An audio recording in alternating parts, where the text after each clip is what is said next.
मैं नौबा हूँ। मैं एलॉय हूँ। और ये है ओपनक्लॉ डेली। एक नया ओपनक्लॉ स्थिर रिलीज अभी आया है और इसने तुरंत आज की बातचीत का केंद्र बना लिया। क्योंकि ये वास्तव में बातचीत का केंद्र बदलता है।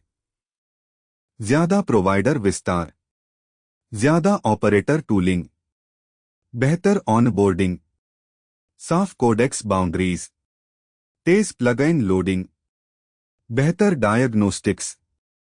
ये कोई सौंदर्य संबंधी पैच नहीं है। तो हम वहीं से शुरू करते हैं जहां से शुरू करना चाहिए। ओपनक्लॉ वर्जन 2026.4.22। फिर हम क्रोम को ब्राउज़र एजेंट सतह, कर्सर को स्ट्रैटेजिक कोडिंग सतह, गूगल को ट्रेनिंग और इन्फरेंस को अलग करते हुए, ओपनएआई को पूर्ण वर्ग सतहों की ओर बढ़ते हुए और एंथ्रोपिक को याद दिलाते हुए विस्तार करते हैं कि शेल एक्सेस लीवरेज है। वी 2026.4.22 के बारे में सबसे बड़ी बात यह है कि यह एक फीचर रिलीज नहीं है। यह कई रणनीतिक दिशाएं एक साथ स्पष्ट हो रही हैं। एक से आई सहायता से शुरू करते हैं। ओपनक्लॉ अब एक से आई छवि निर्माण, text to speech, speech to text और रियल टाइम ट्रांसक्रिप्शन सहायता जोड़ता है, जिसमें ग्रोक छवि मॉडल, संदर्भ छवि संपादन, कई लाइव वॉइस, कई audio output format, batch transcription और वॉइस कॉल स्ट्रीमिंग ट्रांसक्रिप्शन शामिल हैं। यह मायने रखता है क्योंकि यह एक से आई को एक संकीर्ण मॉडल एंडपॉइंट से ओपनक्लॉ के अंदर एक अधिक पूर्ण मीडिया सक्षम प्रोवाइडर सतह में बदल देता है। और रिलीज यहीं पर नहीं रुकती। स्ट्रीमिंग ट्रांसक्रिप्शन अब दीपग्राम, 11 लैब्स और मिस्ट्रल पर भी फैल गया है। 11 लैब्स को इनबाउंड मीडिया के लिए स्क्राइब वर्जन 2 बैच ट्रांसक्रिप्शन मिला है। यह सीधा बिल्डर और ऑपरेटर की कहानी है। वॉइस कॉल और इनबाउंड ऑडियो फ्लो एक प्रोवाइडर परिवार से कम जुड़े हो जाते हैं, जो उत्पाद को वास्तविक डिप्लॉयमेंट के लिए अधिक लचीला बनाता है, जहां लागत, विलंबता और प्रोवाइडर वरीयता कार्य के अनुसार भिन्न होती है। टूई परिवर्तन भी जितना लगता है उससे ज्यादा महत्वपूर्ण है।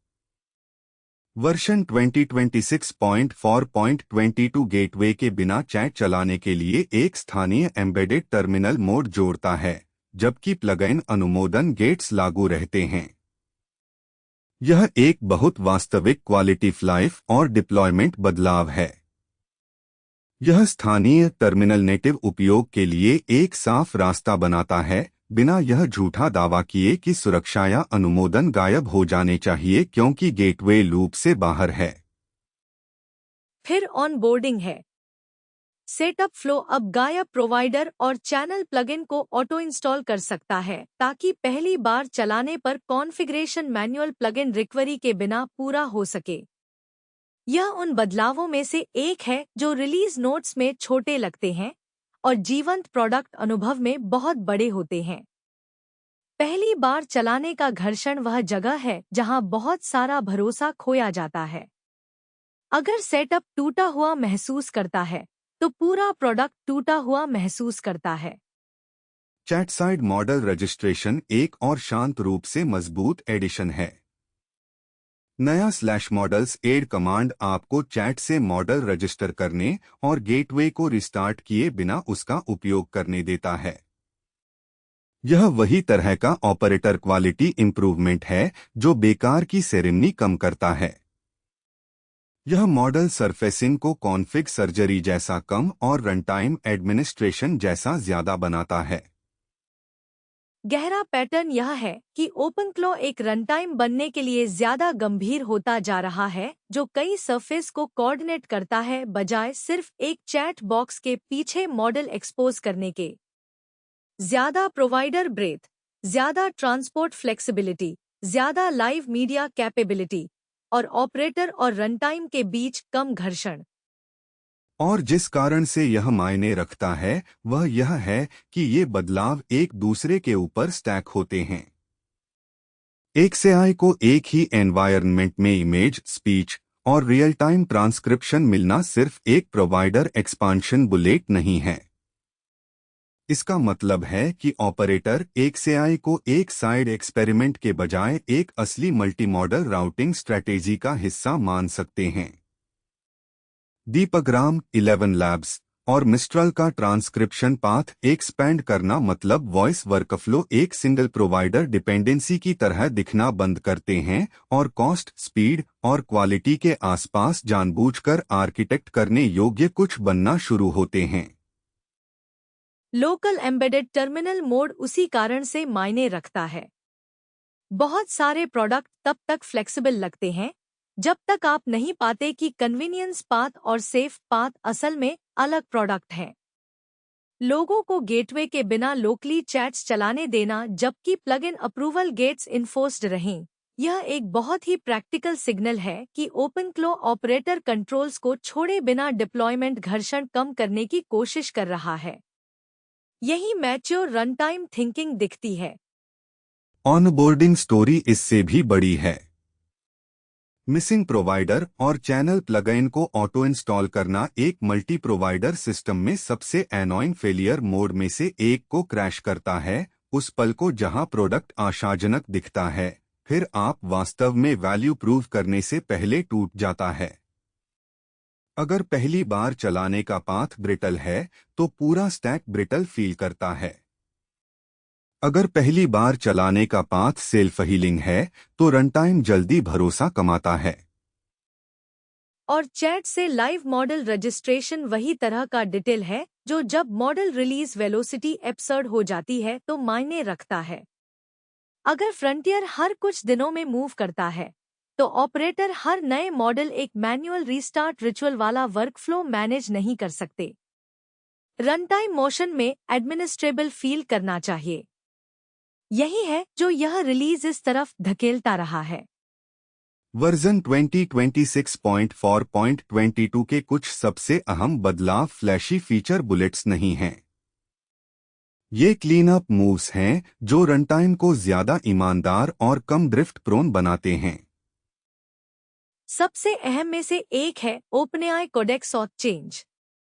ओपनफ्लो ऑनबोर्डिंग और प्रोवाइडर डिस्कवरी से Codex CLI auth import path हटाता है, इसलिए यह अब एजेंट ऑथ स्टोर्स में .codex OAuth मटेरियल कॉपी नहीं करता।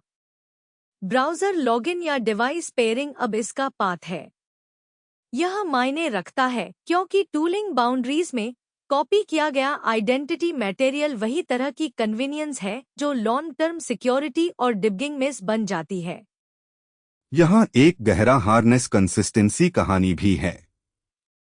यह release native Codex app server turns को prompt hooks, compaction hooks, message write hooks और लाइफ साइकिल हुक्स जैसे LLM इनपुट, LLM आउटपुट और एजेंट एंड के माध्यम से राउट करता है, जबकि असिंक टूल रिजल्ट मिडलवेयर के लिए बंडल्ड प्लगइन एक्सटेंशन सीम्स जोड़ता है।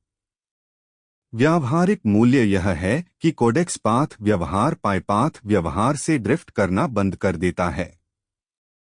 जब इंटीग्रेशंस हार्नेसेस में डाइवर्ज करते हैं, तो ऑपरेटर्स सरप्राइज होते हैं। यह रिलीज उन सरप्राइजेस को कम करने की कोशिश करता है। GPT-5 ओवरले मूव भी उसी कारण से मायने रखता है। GPT-5 प्रॉम्प्ट ओवरले अब शेयर्ड प्रोवाइडर रन टाइम में रहता है ताकि compatible GPT-5 models OpenAI, OpenRouter, OpenCode, Codex और अन्य GPT प्रोवाइडर्स में समान व्यवहार प्राप्त करें। यह एक असली आर्किटेक्चरल क्लीनअप है। इसके बजाय कि एक प्रोवाइडर स्पेशल बिहेवियर को प्लग इन क्वर्क की तरह कैरी करे, रन टाइम उस व्यवहार को क्रॉस प्रोवाइडर कैपेबिलिटी की तरह ट्रीट करना शुरू कर देता है। डायग्नोस्टिक्स एक्सपोर्ट एक और ऑपरेटर फेसिंग विन है। Payload free stability recording default रूप से एनेबल्ड है और अब सपोर्ट रेडी डायग्नोस्टिक्स एक्सपोर्ट है, जिसमें sanitised logs, status, health, config और स्टेबिलिटी स्नैपशॉट्स हैं जो बग रिपोर्ट्स के लिए हैं। यह वही चीज है जो सपोर्ट और डीबगिंग को वेग एनेक्डोट्स पर कम और रिप्रोड्यूसिबल स्टेट पर अधिक निर्भर बनाती है। और परफॉर्मेंस क्लीनअप विंस भी हैं। Bundled plugin loading native GT loading के साथ ड्रामेटिकली फास्टर हो जाती है। और doctor plugin runtime install district entries को प्रेफर करके और लेजी लोडिंग पाथ्स के साथ सिग्निफिकेंटली शॉर्टर हो जाती है। ये ग्लैमरस हेडलाइंस नहीं है, लेकिन ये वो तरह के चेंजेस हैं जो रिपीटेड रियल यूज में एक सिस्टम को कितना कॉम्पिटेंट फील कराते हैं। यह इस middle section of the release का ऑपरेटर रीड है। कम ऑथ वियर्डनेस, कम harness drift, faster startup paths, better diagnostics, अधिक कंसिस्टेंट रनटाइम बिहेवियर। ये बिल्कुल वो चेंजेस हैं जो एक मैच्योर एजेंट रनटाइम को टेम्परमेंटल के बजाय डिपेंडेबल फील कराते हैं। वर्जन 2026.4.22 का बाकी हिस्सा ऑपरेटर लेयर को भरता रहता है। Tencent cloud support token hub onboarding, model catalogue entries और टियर्ड प्राइसिंग मेटाडेटा के साथ बंडल्ड प्रोवाइडर प्लगइन के रूप में लैंड होता है। SEO ओपनआई style image and point support fixed है ताकि इमेज जनरेशन और edits SEO hosted OpenAI resources के खिलाफ सही ऑथ और डिप्लॉयमेंट यूआरएल बिहेवियर के साथ काम करें। ओपनआई कंपैटिबल लोकल बैकएंड्स को बेटर स्ट्रीमिंग यूजेज अकाउंटिंग मिलती है ताकि टोकन टोटल स्टेल या अननोन काउंट्स में डिग्रेड होना बंद कर दें। मॉडल प्राइसिंग और स्टेटस हैंडलिंग भी क्लीन अप होते हैं। ओपन राउटर और लाइट एलएलएम प्राइसिंग अब स्टार्टअप पर असिंक्रोनसली फेच होते हैं, कैटलॉग फेच टाइमआउट्स एक्सटेंड होते हैं, /स्टेटस को एक रनर फील्ड मिलता है और फास्ट मोड स्टेटस रेंडरिंग अधिक ऑनेस्ट हो जाता है। ये बिल्कुल वो तरह के डिटेल्स हैं जो मल्टी प्रोवाइडर रनटाइम को अधिक लेजिबल बनाते हैं जब कुछ वियर्ड होता है। सेशन हैंडलिंग भी इम्पोर्टेंट करेक्टनेस फिक्सेस प्राप्त करता है। डेली रीसेट और idle maintenance bookkeeping newly active routes को बम्प करना या प्रून करना बंद कर देते हैं। ट्रांसक्रिप्ट राइट लॉक्स डिफॉल्ट रूप से नॉन रिएंट्रेंट हो जाते हैं और सेशनलेस सरफेसेस को बेटर फिल्टर्स और प्रीव्यूज मिलते हैं। उपयोगी पैटर्न सिंपल है, कम मिसलीडिंग मेंटेनेंस नॉइस, कम स्टेट ड्रिफ्ट और रन टाइम वास्तव में जो कर रहा है उसमें ऑपरेटर्स को बेटर विजिबिलिटी। एक वाइडर प्लगइन और ट्रांसपोर्ट स्टोरी भी है। ऑनबोर्डिंग अब ऑफिशियल वीकॉम प्लगइन को अधिक क्लियरली दिखा सकता है। व्हाट्सएप को नेटिव रिप्लाई कोटिंग के साथ साथ पर ग्रुप और पर डायरेक्ट सिस्टम प्रॉम्प्ट फॉरवर्डिंग मिलता है। टेलीग्राम फॉरम टॉपिक्स मेटाडाटा को अधिक इफेक्टिवली कैश करते हैं और मेमोरी सर्च को बेटर स्क्लाइट वीईसी रिकॉल पाथ मिलता है।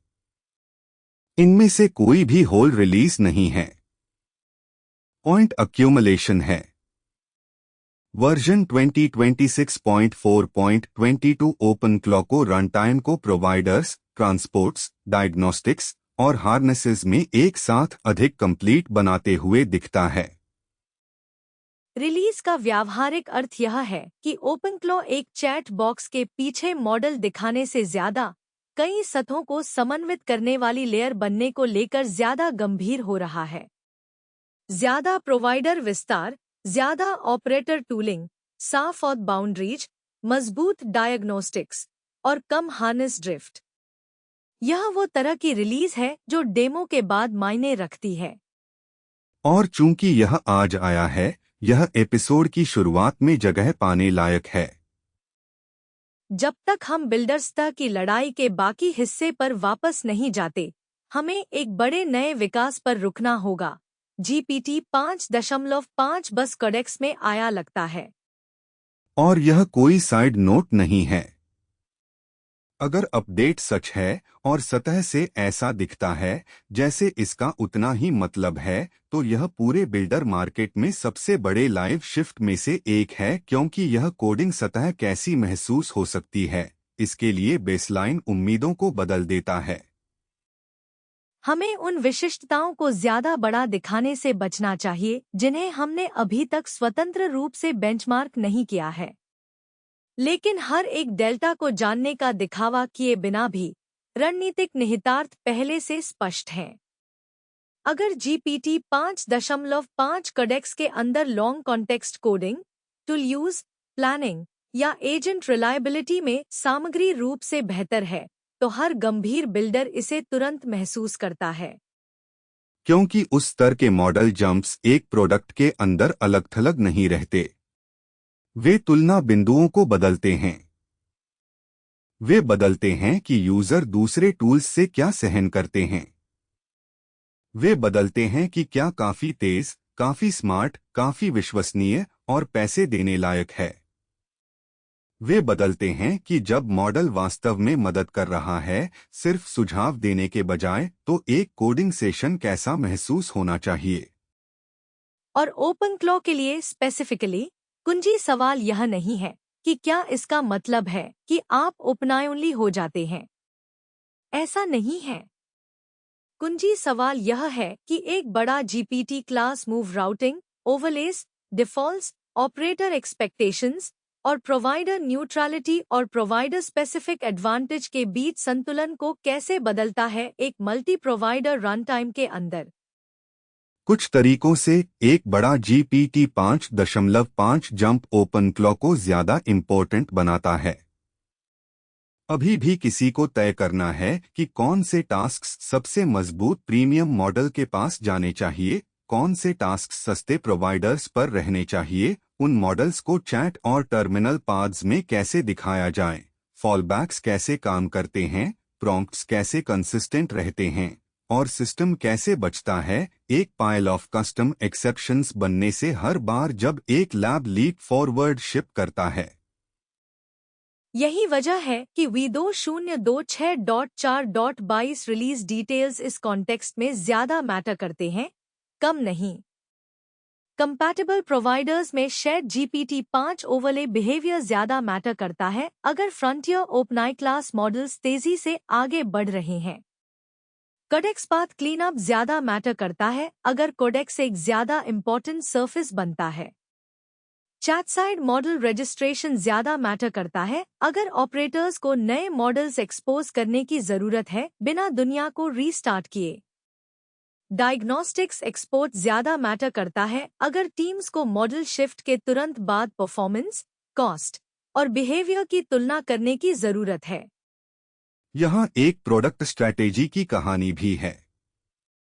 अगर GPT 5.5 मूल कोडेक्स अनुभव को सार्थक रूप से बेहतर बनाता है, तो cursor, Claude code, Gemini powered coding paths और हर तीसरे पक्ष के असिस्टेंट पर दबाव तुरंत बढ़ जाता है, जिनकी मोट इस बात पर निर्भर करती है कि वर्कफ्लो लेयर अंडरलाइन मॉडल से ज्यादा वैल्यूबल रहे। अगर मॉडल काफी तेजी से बेहतर होता है, तो जो प्रोडक्ट्स सिर्फ पॉलिश जोड़ते हैं, उन्हें कड़ी मशक्कत का सामना करना पड़ेगा। जिन प्रोडक्ट्स के बचने की बेहतर संभावना है वो हैं जो orchestration, memory, approvals, delegation, channel reach, background execution और ड्यूरेबल वर्कफ्लो स्ट्रक्चर जोड़ते हैं। दूसरे शब्दों में, सिस्टम जो टीम्स को मॉडल प्रोग्रेस को ऑपरेशनलाइज करने में मदद करते हैं, बजाय इसके कि सिर्फ उसे रैप करें। और यही ओपन क्लॉ का वो एंगल है जो सबसे ज्यादा मायने रखता है। ओपन क्लॉ इसलिए नहीं जीतता कि उसके प्रोडक्ट में फ्रंटियर मॉडल की बड़ी छलांगें बेमानी हैं। वो इसलिए जीतता है कि वो उन छलांगों को आसानी से अवशोषित करने योग्य बनाता है, तुलना करना आसान बनाता है, रूटिंग आसान बनाता है, मौजूदा वर्कफ्लो में बदलाव करना आसान बनाता है, बिना हर बार पूरा स्टैक दोबारा बनाने के जब कोई लैब कोई बड़ा अपडेट लाता है। यहाँ एक मार्केट साइकोलॉजी लेयर भी है। अगर डेवलपर्स कोडेक्स खोलते हैं और अचानक स्टेप फंक्शन इंप्रूवमेंट महसूस करते हैं, तो कैपिटल हिलती है, अटेंशन हिलती है और रोड मैप एंजाइटी उसके साथ हिलती है। टीमें जो सोच रही थी कि उनके पास 6 महीने का ब्रीदिंग रूम है, 6 मिनट में एक्सपोज्ड महसूस कर सकती हैं। यही है सरफेस वॉर्स कैसे तेज होते हैं। और सही फ्रेमिंग या न या वो नहीं है। ये है कि ओपन क्लॉ रिलीज और GPT 5.5 मोमेंट एक दूसरे को रीइंफोर्स करते हैं। ओपन क्लॉ ने अभी जो रनटाइम फीचर्स शिप किए हैं, वो उनके लिए जरूरी हैं जब मॉडल मूवमेंट तेज होता है, बेहतर प्रोवाइडर पंबिंग, बेहतर ऑपरेटर कंट्रोल्स, बेहतर डायग्नोस्टिक्स, साफ सुथरे कोडेक्स इंटीग्रेशन पाथ्स, तेज प्लगइन हैंडलिंग और मॉडल सरफेसिंग को आसान बनाना। तो GPT 5.5 मोमेंट के जवाब में सही रिस्पॉन्स पैनिक नहीं है और न ही डिनायल है। ये आर्किटेक्चरल क्लैरिटी है। अगर फ्रंटियर मॉडल इतनी तेजी से आगे बढ़ रहे हैं तो सबसे जरूरी सिस्टम वो हैं जो बिल्डर्स को उस मूवमेंट का फायदा उठाने दे बिना इसमें फंसने के। इस बैच की सबसे बड़ी प्रैक्टिकल ब्राउज़र कहानी गूगल का एंटरप्राइज यूजर्स के लिए क्रोम में ऑटो ब्राउज लाना है। और इस पर ध्यान देने का कारण ये नहीं है कि ये प्रेस रिलीज में शानदार लगता है, ये है कि ऑटोमेशन कहाँ लैंड करता है। ब्राउज़र वो जगह है जहां अभी भी काम का एक बहुत बड़ा हिस्सा होता है, पर्पस बिल्ट एपीआई वर्कफ्लो में नहीं, कनेक्टेड एजेंट में नहीं। ब्राउज़र में CRM सिस्टम, internal tools, procurement, recruiting, support queues, vendor research, travel booking, dashboards और फॉर्म हेवी एडमिन टास्क्स सब वहां पहले से मौजूद हैं। तो अगर आप काम को ऑटोमेट करना चाहते हैं तो ब्राउज़र एक बेहद हाई लिवरेज सरफेस है। और गूगल को ये पता है। यहाँ स्ट्रेटेजिक मूव, गूगल के पास एक एजेंट है नहीं है, हर किसी के पास एक एजेंट है। स्ट्रैटेजिक मूव ये है कि गूगल क्रोम को खुद को अप्रूव्ड एंटरप्राइज सरफेस बनाने की कोशिश कर रहा है एजेंटिक वर्क के लिए। एक वेंडर के चैटबॉट के बीच का फर्क है जो ब्राउज़र टैब खोल सकता है और खुद ब्राउज़र के बीच का फर्क है जो वो सैंक्शन्ड चैनल बन जाता है जहां ऑटोमेशन होता है। ऐलान के मुताबिक जेमिनी ओपन टैब्स के अंदर लाइव कॉन्टेक्स्ट समझ सकता है और जैसे गूगल डॉक में मौजूद कंटेंट के आधार पर प्रेफर्ड CRM में डेटा एंट्री करना, टैब्स में वेंडर प्राइसिंग कंपेयर करना, इंटरव्यू से पहले कैंडिडेट पोर्टफोलियो समराइज करना, मीटिंग्स स्केड्यूल करना और ऐसे ही ब्राउज़र नेटिव टास्क्स में मदद कर सकता है। यह कोई डेमो नहीं है, यह बता रहा है कि ज्यादातर नॉलेज वर्कर्स का एक्चुअल वर्क क्यों कैसा है। हालांकि डेमो से ज्यादा इम्पोर्टेंट है ह्यूमन इन द लूप का यह डिटेल। गूगल कहता है कि एग्जीक्यूट करने से पहले एक ह्यूमन फाइनल एक्शन रिव्यू करता है और कंफर्म करता है। एंटरप्राइज ब्राउज़र ऑटोमेशन के लिए यही सही आर्किटेक्चर है, इसलिए नहीं कि जेमिनी ऑटोनॉमसली क्लिक करने में कैपेबल नहीं है, बल्कि इसलिए कि ब्राउज़र ऑटोमेशन के लिए ऑर्गेनाइजेशनल ट्रस्ट मॉडल अभी कैपेबिलिटी कर्व के साथ नहीं आया है। यह एक बहुत इम्पोर्टेंट डिस्टिंक्शन है। फुल ऑटोनॉमी हमेशा गोल नहीं होता। यूजफुल एजेंट वर्क का प्रैक्टिकल पैटर्न अक्सर यह होता है, model boring middle of the task करता है, डेटा पुल करना, फॉर्म फिल करना, कंपैरिजन स्ट्रक्चर करना, जबकि यूजर फाइनल स्टेट रिव्यू करता है और अप्रूव करता है। यह उससे कहीं ज्यादा रियलिस्टिक डिप्लॉयमेंट मॉडल है जिसमें प्रिटेंड किया जाए कि एजेंट बिना सुपरविजन के सब कुछ हैंडल कर सकता है। और यह एंटरप्राइज आईटी के ऑटोमेशन के बारे में सोचने के तरीके से मेल खाता है। ज्यादातर बड़े ऑर्गेनाइजेशंस ब्लैक बॉक्स एजेंट्स को कॉन्सिक्वेंशियल डिसीजंस लेने नहीं देना चाहते। उन्हें विजिबल चेकपॉइंट्स के साथ स्ट्रक्चर्ड ऑटोमेशन चाहिए। गूगल का इसे ह्यूमन इन द लूप बताना स्मार्ट पोजिशनिंग है। इसका मतलब आईटी टूलिंग अप्रूव कर सकता है बिना इसकी अनलिमिटेड लायबिलिटी लिए जो एजेंट करता है। बिल्डर्स को इसके बारे में एक डीपर कंट्रोल प्ले पर भी ध्यान देना चाहिए। गूगल इस फीचर को सेव्ड वर्कफ्लो स्किल्स, पॉलिसी अनेबलमेंट और क्रोम एंटरप्राइज प्रीमियम फीचर्स के साथ जोड़ रहा है। ये अनसैंक्शन्ड एआई टूल्स, कॉम्प्रोमाइज्ड एक्सटेंशंस और जिसे वे अनॉमलस एजेंट एक्टिविटी कहते हैं, उसे डिटेक्ट करने के लिए। तो सेम कंपनी वर्कर्स के लिए सैंक्शन ऑटोमेशन ऑफर कर रही है और साथ ही आईटी को राइवल या इम्प्रोवाइज्ड ऑटोमेशन पाथ्स की ज्यादा विजिबिलिटी दे रही है। यह कोइंसिडेंस नहीं है, यह प्रोडक्ट स्ट्रैटेजी है। अगर क्रोम अप्रूव्ड ऑटोमेशन सर्फेस है तो कोई भी दूसरा ब्राउज़र एजेंट टूल डेफिनेशन के हिसाब से अनसैंक्शन्ड पाथ है जो आईटी सिक्योरिटी रिपोर्ट में दिखता है। जिसका मतलब यह है कि अब हर इंडिपेंडेंट ब्राउज़र एजेंट कंपनी को एक हार्डर क्वेश्चन का जवाब देना होगा। आप क्या ऐड करते हैं जो क्रोम खुद इवेंचुअली शिप नहीं करेगा? अगर ब्राउज़र वेंडर ऑटोमेशन पाथ और उसके चारों ओर सिक्योरिटी पॉलिसी दोनों का मालिक है तो मोट कहीं और होना चाहिए। ओपनक्लॉ के लिए स्पेसिफिकली यह यूजफुल फ्रेमिंग रिमाइंडर है। वैल्यू इसमें नहीं है कि एक एजेंट है जो ब्राउज़र यूज कर सकता है। वैल्यू इसमें है कि रॉ ब्राउज़र एक्शन के ऊपर कितना orchestration, memory, policy control, channel reach और मल्टी सरफेस एग्जीक्यूशन है। अगर Chrome narrow browser task layer absorb कर लेता है तो ओपनक्लॉ जैसी सिस्टम्स का अपॉर्चुनिटी यह है कि वे उसके ऊपर ब्रॉडर ऑपरेटर लेयर बने, वह लेयर जो डिसाइड करे कि किस सरफेस को टास्क मिलता है, न कि वह लेयर जो सिर्फ किसी स्पेसिफिक सरफेस पर टास्क परफॉर्म करता है। इस स्टोरी को ने का यही सही तरीका है। Chrome managed browser agent surface बनना हायर लेवल ऑर्केस्ट्रेशन की यूज केस को डिस्ट्रॉय नहीं करता। यह एक्चुअली क्लैरिफाई करता है कि वैल्यू कहाँ होनी चाहिए। और टीम्स जो इंटरनल टूलिंग बिल्ड कर रही हैं, उनके लिए एक और प्रैक्टिकल यूज केस एंगल है। बहुत सारा एंटरप्राइज ऑटोमेशन इसलिए खत्म हो जाता है क्योंकि वर्कफ्लो 3 अगली सिस्टम्स में फैली होती है जिन्हें इंटीग्रेट करने की कोई नहीं चाहता। एक इंटरनल डैशबोर्ड, एक वेंडर पोर्टल, एक स्प्रेडशीट, एक CRM. Browser native agent work attractive इसलिए है क्योंकि यह उन गैप्स को ब्रिज कर सकता है बिना यह वेट किए कि हर सिस्टम ओनर एक ब्यूटीफुल एपीआई एक्सपोज करे।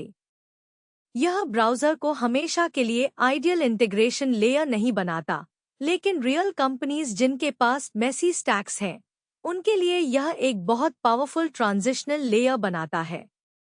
यही वजह है कि ब्राउज़र अभी भी सामरिक रूप से महत्वपूर्ण है। यही वह जगह है जहां टूटे इंटीग्रेशन के सपने जीवित रहते हैं। अगर ब्राउज़र एजेंट किसी संगठन के बीच के अगली सीम्स को आईटी रोड मैप से ज्यादा तेजी से पार कर सकता है तो ब्राउज़र एजेंट बजट जीतता है। और अगर क्रोम खुद उस व्यवहार के आसपास विश्वसनीय रैपर बन जाता है तो गूगल आम चैटबॉट वेंडर की तुलना में कहीं ज्यादा गहराई से ऑपरेशनल वर्कफ्लो में खिंच जाता है। क्रोम की कहानी में एक और आयाम है जिसे सीधे तौर पर बताना जरूरी है, डेटा लेयर। जब जेमिनी सीआरएम अपडेट या वेंडर तुलनाओं में मदद के लिए लाइव टैब कॉन्टेक्स्ट पढ़ता है तो वह डेटा गूगल स्टैक से गुजर रहा है। ज्यादातर एंटरप्राइज डिप्लॉयमेंट के लिए यह बारीकी से समीक्षा की जरूरत होगी कि क्या डेटा एंडपॉइंट छोड़ रहा है, क्या लॉग हो रहा है, और एंटरप्राइज प्रीमियम फीचर्स के लिए गूगल्स डेटा हैंडलिंग प्रतिबद्धताएं क्या है। यह क्षमता को अनदेखा करने का कारण नहीं है, यह इसे डिप्लॉय करने से पहले अनुबंध को समझने का कारण है। यही वह ऑपरेशनल सवाल है जो एक जिम्मेदारी से बनाने वाले को सिर्फ नए दिमाग की गपशप में लगने वाले से अलग करता है। लाइव टैब कॉन्टेक्स्ट पढ़ने वाले ब्राउज़र एजेंट किसी संगठन के सबसे संवेदनशील डेटा को संभाल रहे होते हैं, सक्रिय दस्तावेज, सीआरएम रिकॉर्ड, प्राइसिंग नेगोशिएशन, उम्मीदवार प्रोफाइल। ऑटोमेशन तभी उपयोगी है अगर उसके चारों ओर डेटा गवर्नेंस विश्वसनीय हो। यह भी ध्यान देने योग्य है कि इसका अल्प से मध्यम अवधि के लिए क्या मतलब है। क्रोम एंटरप्राइज हर किसी को तुरंत नहीं पहुंचता। ज्यादातर संगठनों के पास लंबी प्रोक्योरमेंट साइकिल, जटिल आईटी गवर्नेंस और पुरानी ब्राउज़र पॉलिसियां होती हैं जो किसी भी नए प्लेटफॉर्म फीचर को घोषणा से व्यापक डिप्लॉयमेंट तक धीमा करती हैं। तो ऑटो ब्राउज फीचर उन एंटरप्राइज के लिए 2-3 साल में बहुत मायने रखेगी जो इसे अपनाएंगे, लेकिन स्वतंत्र ब्राउज़र एजेंट टूल्स के लिए तत्काल खिड़की रातों रात बंद नहीं हो रही है। यह एक उचित बिंदु है। खतरा असली है लेकिन तुरंत नहीं। और हर ब्राउज़र एजेंट स्टार्टअप को अभी यह सवाल पूछना चाहिए कि क्या वे कुछ ऐसा बना रहे हैं जो बचाव योग्य है, इससे पहले कि क्रोम उस फर्क को भर दे, या क्या वे कुछ ऐसा बना रहे हैं जो उसी पल अप्रासंगिक हो जाता है जब क्रोम समकक्ष शिप करे। यह आपकी मौजूदा प्रोडक्ट के बारे में नहीं, बल्कि आपकी रोडमैप के बारे में एक सामरिक सवाल है। इस माहौल में जीतने वाले बिल्डर्स वो हैं जो सतह की परत के ऊपर बनाते हैं, उसके अंदर नहीं। सिर्फ टास्क एग्जीक्यूशन नहीं, बल्कि संदर्भ, memory, policy management, cross channel orchestration जिसे क्रोम हासिल करने की कोशिश नहीं कर रहा। यह शिप करने के लिए एक कठिन प्रोडक्ट है, लेकिन यह अधिक बचाव योग्य है। कर्सर की कहानी स्टार्टअप की गपशप से बड़ी है। टेकक्रंच रिपोर्ट करता है कि कर्सर $50 बिलियन वैल्यूएशन पर $2 बिलियन का फंडिंग राउंड बंद करने की राह पर था। फिर स्पेसएक्स ने एक कोलैबोरेशन डील और इस साल बाद में $60 बिलियन के अधिग्रहण का रास्ता दिया। भले ही अधिग्रहण कभी बंद न हो, रिपोर्ट के अनुसार स्ट्रक्चर कर्सर को एक बड़ी कैपिटल और कंप्यूट लाइफलाइन देता है। लेकिन अधिक दिलचस्प सवाल डील मैकेनिक्स नहीं है। यह है कि डील बताती है कि बाजार ने एआई कोडिंग को कैसे फिर से पिशन किया है। 12 महीने पहले एआई कोडिंग टूल्स एक अच्छी डेवलपर प्रोडक्टिविटी कैटेगरी थी। कुछ ऑटो कंप्लीट जादू, शायद कुछ इन-एडिटर चैट। दिलचस्प सवाल यह था कि कौन सा मॉडल बेहतर कंप्लीशंस देता था। अब दिलचस्प सवाल यह है कि खुद कोडिंग सरफेस को कौन नियंत्रित करता है। और यह एक बिल्कुल अलग सवाल है। वह इंटरफेस जहां कोड लिखा जाता है, जांचा जाता है, पैच किया जाता है, टेस्ट किया जाता है और दोहराया जाता है, यहीं पर यूजर की आदत बनती है।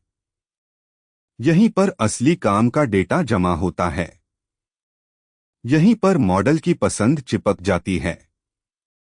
और यहीं पर higher level workflows, planning, background jobs, artifacts, review loops, repo context, browser use और वेरिफिकेशन कमोडिटी इन्फ्रेंस की जगह प्रोडक्ट मॉट बन सकते हैं। यही बिल्कुल वजह है कि इंफ्रास्ट्रक्चर स्केल पैसा आ रहा है। स्पेसएक्स कर्सर नहीं खरीद रहा क्योंकि उसके इंजीनियर्स के लिए बेहतर ऑटो कंप्लीट चाहिए। वह कर्सर इसलिए खरीद रहा है क्योंकि वह एक विंडो देख रहा है जहां कंप्यूट क्षमता को एक भरोसेमंद कोडिंग सरफेस के साथ जोड़कर आईपीओ के आसपास और उसके बाद एक मजबूत एआई कहानी बता सके। कोडिंग सरफेस वह जगह है जहां लॉन्ग टेल आदत बनती है। अगर आप उस सरफेस के मालिक हैं, तो आप बहुत सारे डाउनस्ट्रीम इन्फ्रेंस डिमांड के मालिक हैं। कर्सर अब कुछ महीने पहले की तुलना में ज्यादा एक्सपोज्ड दिखता है और कर्सर टीम को यह लगभग पता भी है। वह अब सिर्फ दूसरे रैपर्स से नहीं लड़ रहा। उस पर दोनों तरफ से ज्यादा नेटिव वर्क सरफेस से दबाव है, एक तरफ क्लॉथ कोड, दूसरी तरफ कोडेक्स और किनारों पर ओपन क्लॉ जैसे broader operating environment products.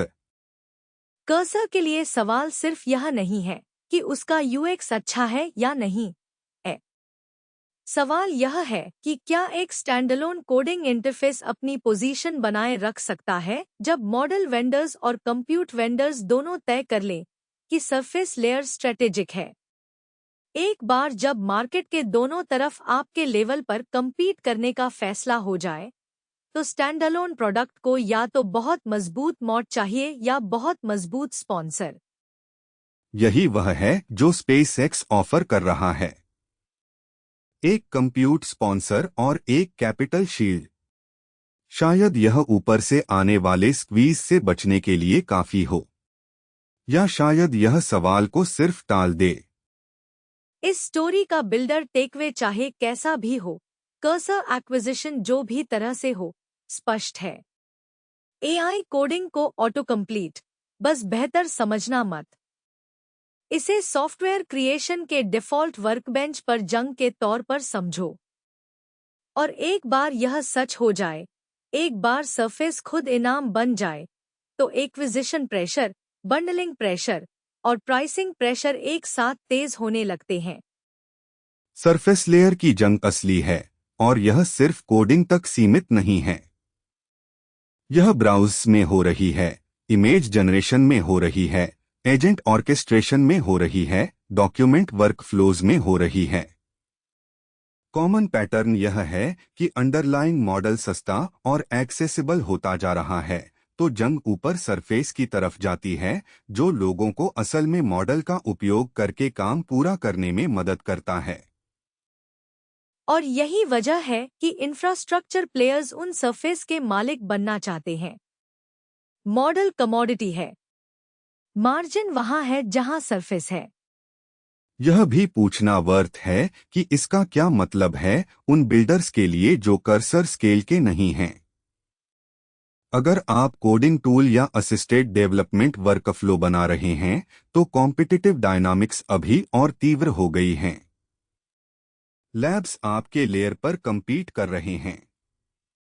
Infrastructure कंपनियां आपके लेयर पर कब्जा चाहती हैं।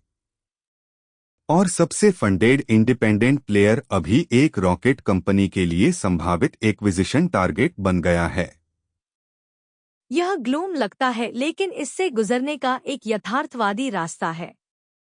जो बिल्डर्स इस तरह के कंसोलिडेशन प्रेशर में बचते हैं, वे आम तौर पर वही होते हैं जो वास्तव में अंडरस्टूड यूज केस सर्व करते हैं, शुरुआत से ही मजबूत कम्युनिटी और वर्कफ्लो लॉक इन बनाते हैं, और एक सिंगल मॉडल वेंडर की गुडविल पर ज्यादा भरोसा करने से बचते हैं। अगर आपका कोडिंग टूल बस एक एपीआई रैपर है जिसका यूएक्स अच्छा है, तो मॉड पतला है। अगर आपके कोडिंग टूल में असली मेमोरी है, असली कॉन्टेक्स्ट मैनेजमेंट है, असली इंटीग्रेशन है कि एक खास टीम कैसे काम करती है, तो मॉड को रेप्लिकेट करना बहुत मुश्किल है। और कर्सर की स्थिति बिल्कुल यही बताती है कि यह क्यों मायने रखता है। कर्सर का यूएक्स बढ़िया है, लेकिन जब इंफ्रास्ट्रक्चर प्लेयर्स यह तय करते हैं कि आपका सरफेस स्ट्रैटेजिक है, तो बढ़िया यूएक्स काफी नहीं होता। जो टूल्स सबसे ज्यादा टिकते हैं, वे वही हैं जो अपने यूजर्स के असली काम करने के तरीके में गहरे से जुड़े होते हैं, सिर्फ वो नहीं जिनका एडिटर एक्सपीरियंस सबसे अच्छा दिखता है। यहाँ एक बिल्डर ऑपरेशंस एंगल भी है जिसे आसानी से नजरअंदाज किया जाता है। एक बार कोडिंग सरफेस स्ट्रैटेजिक हो जाता है, तो सवाल सिर्फ यह नहीं रहता कि कौन सा असिस्टेंट बेहतर कोड लिखता है। सवाल यह बन जाता है कि कौन सा environment planning, long running tasks, retries, repo memory, review, permissions और हैंड ऑफ को बेहतर हैंडल करता है। यही वजह है कि market chat style coding help से एजेंटिक वर्कबेंचेस की तरफ बढ़ता जा रहा है। वर्कबेंच सॉफ्टवेयर को एक्चुअल तरीके से शिप करने के करीब है, एक सिंगल प्रॉम्प्ट बॉक्स से कहीं ज्यादा। और यही वजह है कि इस कैटेगरी को फ्लैशी डेमोस से जज करना मुश्किल हो गया है। एक पॉलिश्ड एडिट सजेशन दिखाना आसान है। एक ऐसा सिस्टम जो पूरे दिन की रियल वर्क में कॉन्टेक्स्ट बनाए रखता है, जरूरत पड़ने पर ब्राउजर यूज करता है, फेलियर के बाद सेफली रिट्राई करता है और आर्टिफैक्ट्स छोड़ता है जिन्हें एक टीम एक्चुअली इंस्पेक्ट कर सकती है। वो डेमो करना मुश्किल है, लेकिन कहीं ज्यादा वैल्यूएबल है। सरफेस लेयर की जंग इन बोरिंग ऑपरेशनल डिटेल्स पर जीती जाएगी, सिर्फ प्रेटीएस्ट ऑटो कंप्लीट वाले पर नहीं। गूगल्स अगली टीपीयू जनरेशन 2 चिप्स में बंट रही है, एक ट्रेनिंग के लिए और एक इन्फ्रेंस के लिए। और यह इसलिए एक क्विक बेंचमार्क मेंशन से ज्यादा वर्थ है क्योंकि खुद यह स्प्लिट मार्केट में कहां पहुंचा है, यह सिग्नल देता है। असली कहानी परफॉर्मेंस नंबर्स में नहीं है, बेंचमार्क ब्रैगिंग में नहीं है, ब्रांड नेमिंग में नहीं है। असली कहानी यह है कि बिगेस्ट क्लाउड प्रोवाइडर्स में से एक अब किसी चीज के बारे में एक्सप्लिसिट हो रहा है जिसे मार्केट थोड़ा थोड़ा एडमिट कर रहा था। ट्रेनिंग और इन्फ्रेंस अलग अलग जॉब्स हैं, अलग अलग इकोनॉमिक्स के साथ, अलग स्केलिंग बिहेवियर के साथ और अलग अलग बॉटलनेक्स के साथ। ट्रेनिंग स्केल पर थ्रूपुट के बारे में है, आप जितना हो सके उतना डेटा जितनी तेजी से हो सके मैसिव पैरेललिज्म के साथ एक लंबी रन में थ्रू करना चाहते हैं। कॉस्ट मॉडल ट्रेनिंग रन्स में मापा जाता है और बॉटलनेक आमतौर पर मेमोरी बैंडविड्थ और इंटरचिप कम्युनिकेशन होती है। इन्फरेंस कई प्रैक्टिकल मामलों में लगभग अपोजिट है। आप इंडिविजुअल रिक्वेस्ट्स के लिए लो लेटेंसी चाहते हैं, कॉन्करेंट यूजर्स के लिए हाई थ्रूपुट चाहते हैं, प्रेडिक्टेबल कॉस्ट पर टोकन चाहते हैं और स्पाइकी डिमांड के साथ हॉरिजॉन्टली स्केल करने की एबिलिटी चाहते हैं। बॉटलनेक आमतौर पर फर्स्ट टोकन लेटेंसी और डिस्ट्रीब्यूशन के टेल में सस्टेन्ड पर रिक्वेस्ट कॉस्ट होती है। ये जेन्युइनली डिफरेंट ऑप्टिमाइजेशन प्रॉब्लम्स है। लंबे समय तक जीपीयू मार्केट ने इस डिस्टिंक्शन को इग्नोर किया क्योंकि एनवीडिया का हार्डवेयर दोनों में काफी अच्छा था कि specialization worth the architectural complexity नहीं था। लेकिन एआई इंफ्रास्ट्रक्चर स्पेंडिंग का स्केल इतना बड़ा हो गया है कि even relatively small efficiency gains, जैसे गूगल क्लेम कर रहा है 80% better performance per dollar, specialized silicon को जस्टिफाई करते हैं। बिल्डर्स के लिए जो मैटर करता है वह प्रैक्टिकल इम्प्लीकेशन है। कॉस्ट सेंटर जो तय करता है कि आपका प्रोडक्ट एग्जिस्ट कर सकता है या नहीं, वह आमतौर पर glamorous one time training run नहीं होता। वह ऑनगोइंग इन्फ्रेंस बिल है। यह वही है जो लॉन्च डेमो के बाद होता है, जब यूजर्स एक्चुअल प्रॉम्प्ट्स भेज रहे होते हैं, इमेजेस जनरेट कर रहे होते हैं, एजेंट्स चला रहे होते हैं और sustainable cost per low latency expect कर रहे होते हैं। जब प्रोवाइडर्स हार्डवेयर पाथ को इतनी साफ तरीके से अलग करते हैं तो वो आपको बता रहे हैं कि मार्जिन प्रेशर वहाँ है। सबसे सस्ती जगह मॉडल ट्रेन करने के लिए हो सकती है, लेकिन सर्व करने के लिए सबसे अच्छी जगह नहीं। बड़े इंटरनल रन के लिए सबसे अच्छा हार्डवेयर यूजर फेसिंग प्रोडक्ट के लिए सही नहीं हो सकता जिसमें स्पाइकी डिमांड और टाइट रिस्पॉन्स बजट हो। और गूगल ये नहीं कह रहा कि एनवीडिया खत्म हो गया है। वो अभी भी क्लाउड में एनवीडिया के लेटेस्ट चिप्स का वादा कर रहा है और नेटवर्किंग पर एनवीडिया के साथ काम कर रहा है। तो ये स्टोरी क्लीन रिप्लेसमेंट नहीं है और न ही बिल्डर्स को एक सिंगल वेंडर के सिलिकॉन पाथ में धकेलने की कोशिश है। ये एक ज्यादा स्पेशलाइज्ड क्लाउड स्टैक है जहां हाइपरस्केलर वर्कलोड के उस सिलिकॉन पर जाने पर ज्यादा लीवरेज चाहता है। स्ट्रेटेजिक मूव ये है कि गूगल दोनों साइड्स को अलग अलग ऑप्टिमाइज कर सकता है। बेटर ट्रेनिंग हार्डवेयर का मतलब है लोअर इंटरनल आरडी कॉस्ट्स और faster model iteration. Better inference hardware का मतलब है लोअर सर्विंग कॉस्ट्स और क्लाउड एआई कॉल्स पर बेटर मार्जिन्स।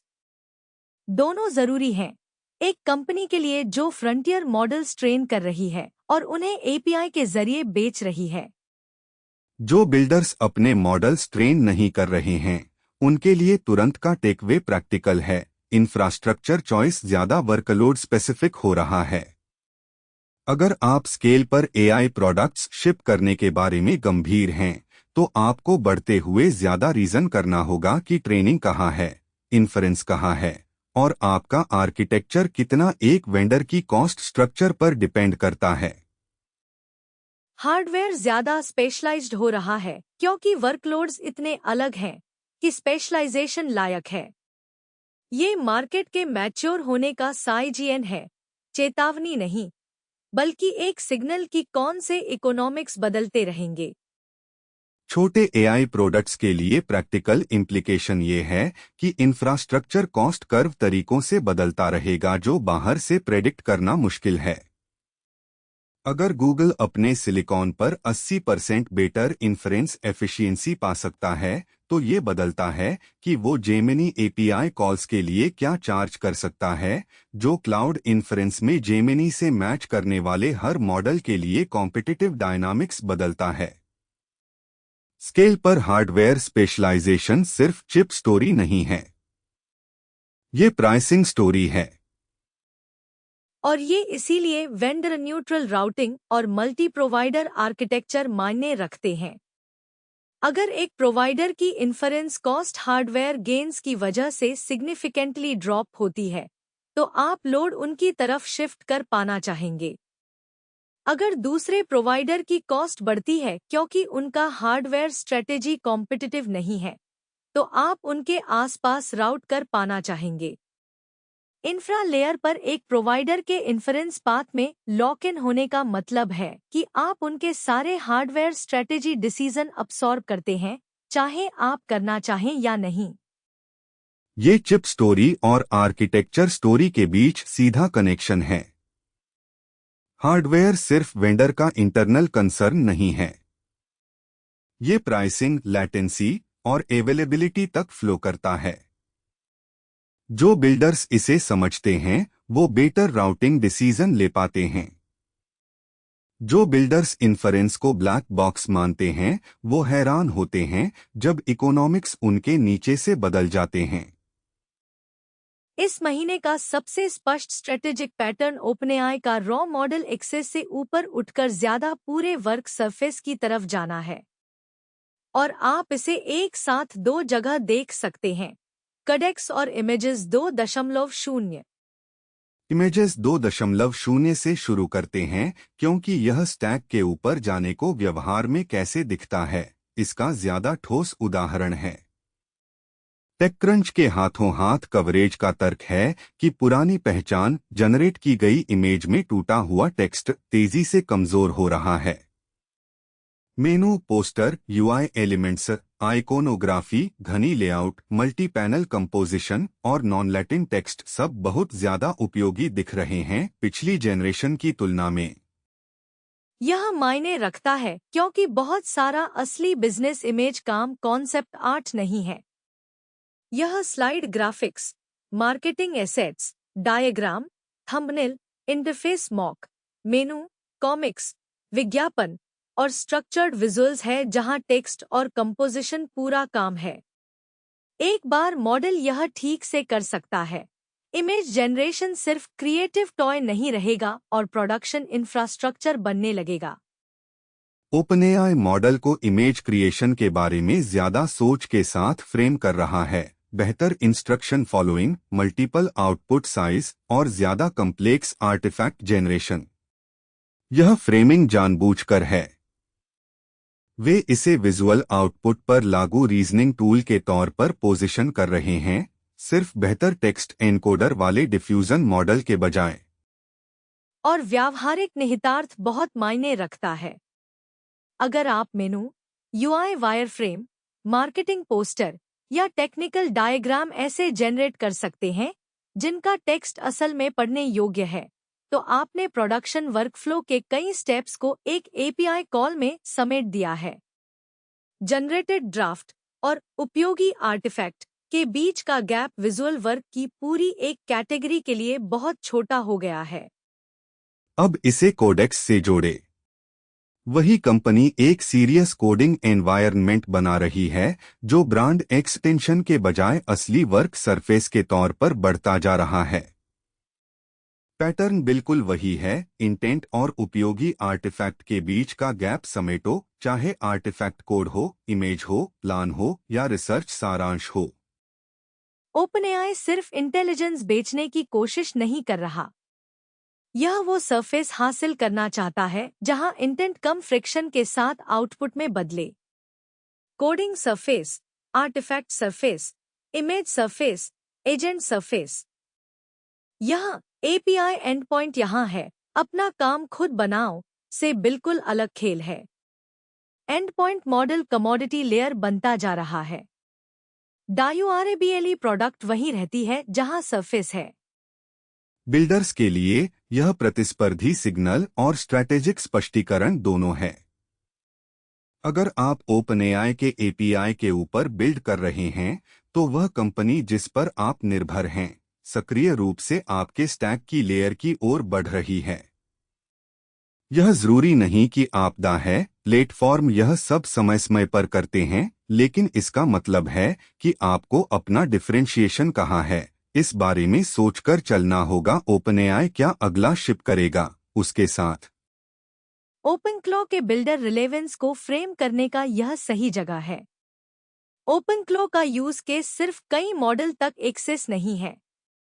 यह channels, tools, browser actions, local execution, memory, delegation, background jobs और वेरिफिकेशन में वर्क को ऑर्केस्ट्रेट करना है। यह किसी सिंगल मॉडल के नेटिव सरफेस से ऊपर की लेयर है। दूसरे शब्दों में, यह वर्क सरफेस के उसी बड़े टेरिटरी में प्रतिस्पर्धा करता है, लेकिन ज्यादा open, multi provider, operator angle से। लड़ाई अब सिर्फ बेस्ट मॉडल बनाम बेस्ट मॉडल नहीं है।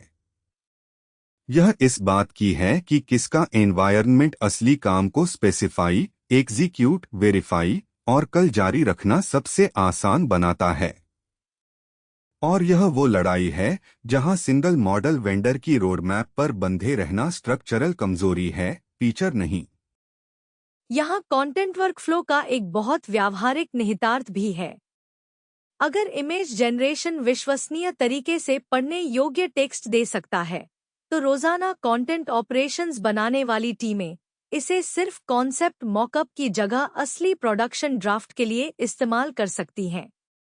Blog header, social graphics, YouTube thumbnail, internal deck slide, product explainer, quick diagram, वो सब जॉब्स बहुत ज्यादा ऑटोमेटेबल हो जाती हैं जब इमेज के अंदर का टेक्स्ट टूटना बंद हो जाए। यह कोई निच मामूला सुधार नहीं है, यह वर्कफ्लो अनलॉक है। और जैसे ही यह सच हो जाता है, वैल्यू सिर्फ एक इमेज जेनरेट करने से शिफ्ट हो जाती है पूरे आर्टिफैक्ट पाइपलाइन को उसके इर्द गिर्द ऑर्केस्ट्रेट करने में। प्रॉम्प्ट रेंडर, वेरिएंट्स कंपेयर करो, अप्रूवल रूट करो, सही साइज को सही सरफेस पर पब्लिश करो और इंसान को सिर्फ वहीं रखो जहां असल में जजमेंट की जरूरत है। बेहतर इमेज क्वालिटी मायने रखती है क्योंकि यह उन सराउंडिंग वर्कफ्लो स्टेप्स को ऑटोमेट करने लायक बनाती है। इमेजेस 2.0 स्टोरी में एक और शांत इम्प्लीकेशन है जिसे मिस करना आसान है। जनरेट की गई इमेज में बेहतर टेक्स्ट रेंडरिंग सिर्फ अलग अलग इमेज जॉब्स को ही हेल्प नहीं करती। यह इमेज जनरेशन को मल्टी स्टेप ऑटोमेटेड वर्कफ्लोज का हिस्सा बनाने लायक बनाना शुरू कर देती है। अगर आप पहले पास पर ही किसी पोस्टर, यूआई मॉक या तकनीकी डायग्राम को सही टेक्स्ट के साथ रिलायबली जनरेट कर सकते हैं, तो आप उस स्टेप को बिना ह्यूमन रिव्यू लूप के किसी एजेंटिक पाइपलाइन में शामिल कर सकते हैं। यही लंबा आर्क है कि इमेज में पढ़ने लायक टेक्स्ट क्यों मायने रखता है। यह सिर्फ बेहतर अलग अलग आउटपुट्स के बारे में नहीं है। यह इस बारे में है कि कौन से generation capabilities automated production grade pipelines में शामिल करने लायक भरोसेमंद हो जाती हैं। लो रिलायबिलिटी का मतलब है हर स्टेप पर ह्यूमन रिव्यूज। हाई रिलायबिलिटी का मतलब है स्टेप को ऑटोमेट किया जा सकता है। ओपनएआई का इमेजेस 2.0 को रियल यूसेबिलिटी की तरफ धकेलना इमेज जनरेशन को उस स्पेक्ट्रम के रिलायबल एंड के करीब धकेल रहा है। और यह उन सभी के लिए मायने रखता है जो प्रोडक्ट्स बना रहे हैं, जिनमें visual output, documentation, marketing assets या कोई भी ऐसी चीज शामिल है जहां जनरेटेड इमेज किसी बड़े ऑटोमेटेड वर्कफ्लो का हिस्सा है। जब अंडरलाइंग मॉडल क्वालिटी काफी सुधर जाती है, तब क्या ऑटोमेट किया जा सकता है, इसकी थ्रेशोल्ड शिफ्ट हो जाती है। इमेजेस 2.0 उन थ्रेशोल्ड मोमेंट्स में से एक लगता है। इस हफ्ते का एलिफेंट इन द रूम है एंथ्रोपिक का Claude code plan drama. Claude code को $20 प्लान से बाहर किया गया, फिर वापस जोड़ा गया, और रिएक्शन अननॉयड से लेकर फ्यूरियस तक था। काफी लोग इसे प्राइसिंग मिस्टेक की तरह ट्रीट कर रहे थे। शायद यह प्राइसिंग मिस्टेक नहीं है, या कम से कम प्राइसिंग डिसीजन दिलचस्प हिस्सा नहीं है। दिलचस्प हिस्सा यह है कि यह एपिसोड स्ट्रक्चरली क्या रिवील करता है जब एक ही कंपनी मॉडल और प्रेफर्ड इंटरफेस दोनों को कंट्रोल करती है। जब कोई फ्रंटियर लैब मॉडल एक्सेस और प्रेफर्ड शेल दोनों को कंट्रोल करती है, तो प्राइसिंग बदलाव सिर्फ बिलिंग बदलाव नहीं होते, वे कंट्रोल डिसीजंस होते हैं।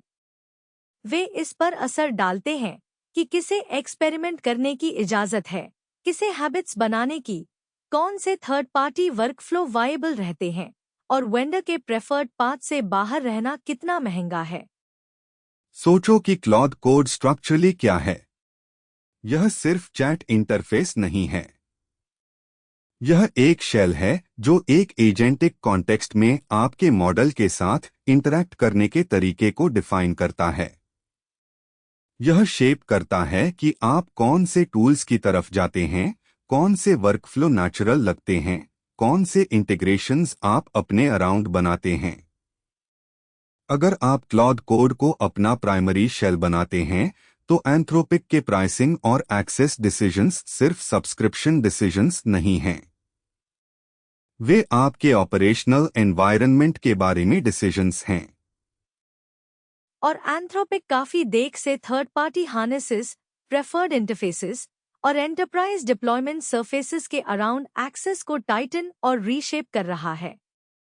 तो क्लॉथ कोड रिवर्सल कम आइसोलेटेड मिस्टेक जैसा और ज्यादा एक लंबे पैटर्न में एक और डेटा पॉइंट जैसा लगता है। एक्सेस लेयर स्ट्रैटेजिक टेरेन है और उसका ऐसे ही मैनेज किया जा रहा है। बिल्डर्स के लिए यह सबक स्पष्ट है और इसके लिए एंथ्रोपिक की बुरी नीयत मानने की जरूरत नहीं है। अगर आपकी वर्कफ्लो किसी वेंडर पर निर्भर है कि वह जेनेरस, स्थिर या एक्सेस नियमों में ढीला रहे, तो आप वास्तव में उस वर्कफ्लो के मालिक नहीं हैं। आप उसे किराए पर ले रहे हैं। और अगर वेंडर प्राइसिंग, प्लान की सीमाएं, रेट लिमिट्स, ऑथेंटिकेशन बिहेवियर या अप्रूव्ड शेल्स बदलता है, तो आपका प्रोडक्ट और हैबिट लूप बहुत जल्दी बदल सकता है। यह कोई परिकल्पना जोखिम नहीं है। यह इस हफ्ते हुआ। जिन बिल्डर्स ने $20 प्लान पर क्लॉथ कोड के आसपास वर्कफ्लोज, हैबिट्स और इंटरनल टूलिंग बनाई थी, उनकी मान्यताएं रातों रात अमान्य हो गईं, फिर आंशिक रूप से बहाल हुईं।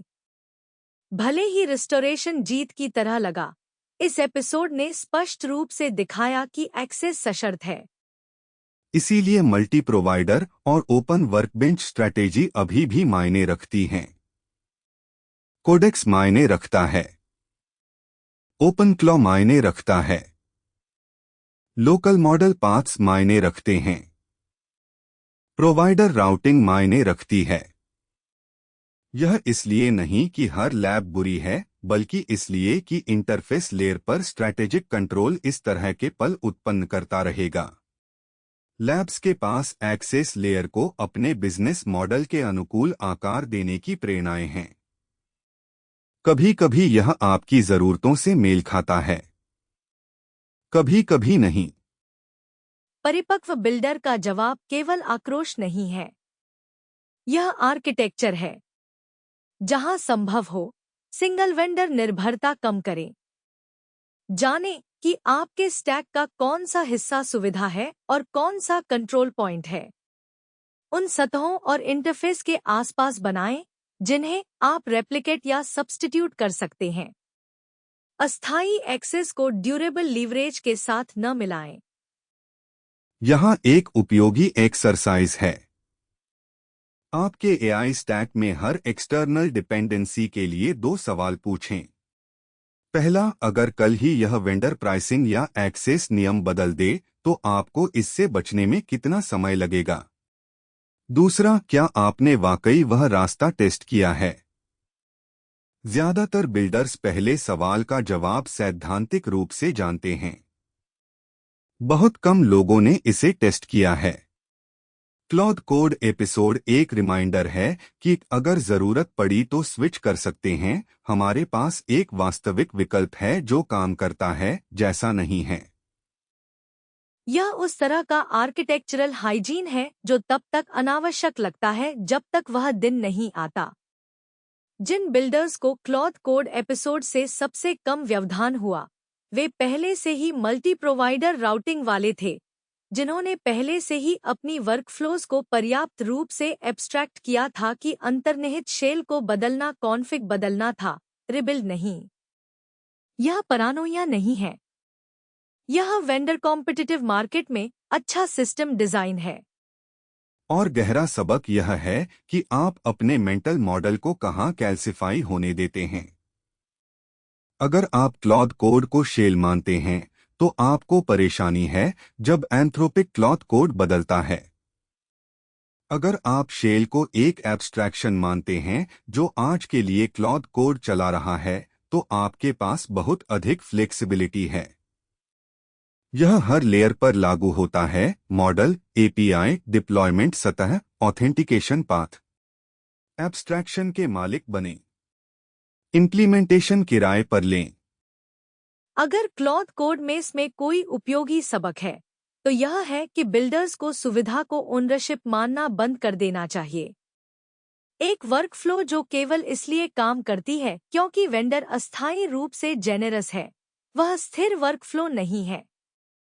एक वर्कबेंच जिसे आप सब्स्टिट्यूट नहीं कर सकते, वह वास्तव में आपका नहीं है। और एक शेल जिस पर आपका कंट्रोल नहीं है, वह रातों रात प्राइसिंग लीवर बन सकती है। यह वह हिस्सा है जो आक्रोश के जलने के बाद याद रखने योग्य है। लीवरेज उन सतहों में केंद्रित हो रहा है जहां लोग वास्तव में काम करते हैं। और अगर आप उन सतहों के ऊपर बनाते हैं तो आपका असली काम सबसे स्मार्ट मॉडल चुनना नहीं है। यह डिपेंडेंसीज चुनना है जिनसे आप बच सकते हैं। तो ये है EP038 ओपनक्लॉ वर्जन 2026.4.22 आ गया और इसने इस एपिसोड का प्रमुख विषय बन गया। फिर GPT 5.5 बीच में आ गया और पूरी बिल्डर सरफेस की लड़ाई को और भी वॉलेटाइल बना दिया। OpenClaw provider breadth, operator tooling, onboarding, diagnostics और कोडेक्स पाथ कंसिस्टेंसी बढ़ा रहा है, प्रीसाइसली जब GPT 5.5 हर कोडिंग सरफेस के लिए स्टेक्स बढ़ाता दिख रहा है। क्रोम एक सैंक्शन ब्राउज़रेजन सरफेस बन रहा है। कर्सर की वैल्यू इतनी है कि इंफ्रास्ट्रक्चर स्केल डील प्रेशर आकर्षित कर रहा है। गूगल हार्डवेयर डिजाइन कर रहा है ट्रेनिंग और इन्फ्रेंस के बीच के स्प्लिट को लेकर। ओपनएआई कोडेक्स और इमेज आउटपुट के जरिए रियल वर्क सरफेसेस की तरफ बढ़ता जा रहा है। और एंथ्रोपिक ने सबको याद करा दिया है कि एक्सेस पॉलिसी ही प्रोडक्ट स्ट्रैटेजी है। पांचों कहानियों में एक कॉमन थ्रेड है, सरफेस लेयर वो जगह है जहां लेवरेज कॉन्सेंट्रेट हो रही है और हर मेजर प्लेयर इसका ज्यादा से ज्यादा ओनरशिप चाह रहा है। बिल्डर्स के लिए इसका मतलब है कि आपके आर्किटेक्चर डिसीजंस, कौन से सरफेसेस पर आप डिपेंड करते हैं, किन वेंडर्स को आप एंकर करते हैं, किन पाथ्स को आप सब्स्टिट्यूट कर सकते हैं, ये बढ़ते हुए स्ट्रैटेजिक डिसीजंस हैं, सिर्फ टेक्निकल वंस नहीं। जो मॉडल आप चुनते हैं वो उस सरफेस से कम इम्पोर्टेंट है जिसके ऊपर आप बिल्ड करते हैं और उन डिपेंडेंसीज से कम इम्पोर्टेंट है जिन्हें आप लोड बेरिंग बनने देते हैं। सही चुनना ही एक्चुअल वर्क है। अगर आप इस मार्केट में बिल्ड कर रहे हैं तो सवाल सिर्फ यह नहीं रहा कि कौन सा मॉडल सबसे अच्छा है। असली सवाल है, जब रूल्स बदलेंगे तो आप किस सरफेस पर डिपेंड करना चाहेंगे? लिंक्स और कवरेज के लिए tobyonfitnesstech.com पर जाएं। मैं नौबा हूं मैं एलॉय हूं। और यह है ओपनक्लॉ डेली। सुनने के लिए थैंक्स। हम जल्दी वापस आएंगे।